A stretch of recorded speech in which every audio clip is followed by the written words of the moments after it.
আজ সর্বত্রই শ্রী শ্রী মা ভগবান শ্রী শ্রী রামকৃষ্ণের সহিত আদ্যা শক্তিরূপে পূজিতা।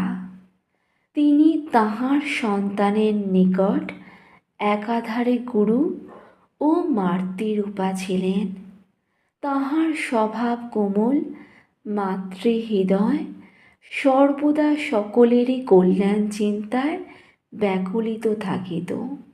জগতের সমস্ত নরনারী মায়ের সন্তান স্বরূপ ছিল।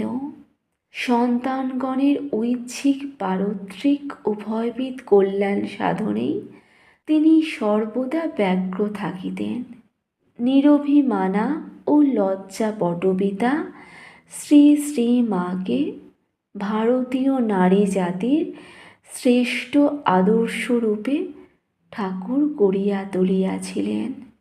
মায়ের ধৈর্য, তিতিক্ষা, সহিষ্ণুতা, সরলতা, কোমলতা প্রভৃতি গুণরাজি অবলোকনে দর্শকমাত্রই বিমোহিত হইয়াছেন।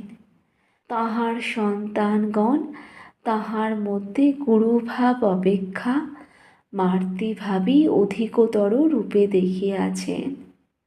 আজও অসংখ্য নরনারী তাহাকে হৃদয় মাতৃরূপে চিন্তা করিয়া অশেষ শান্তি অনুভব করিতেছেন। একদিন ঠাকুরের শাশুড়ি পরিতাপ করিয়া বলিয়াছিলেন, এমন পাগলা জামাইয়ের সহিত আমার সারদার বিবাহ হইল, সে কখনো মা ডাক শুনিয়া হৃদয় জুড়িতে পারিবে না। ইহা শুনিয়া ঠাকুর বলিয়াছিলেন যে ইহার পরে তাহার মেয়ের এত ছেলে মেয়ে হইবে যে মা ডাক শুনিতে শুনিতে তাহার কান ঝালাপালা হইয়া যাবে। বলা বাহুল্য, শ্রী শ্রী ঠাকুরের এই ভবিষ্যৎবাণী সম্পূর্ণরূপে সার্থক হইয়াছিল।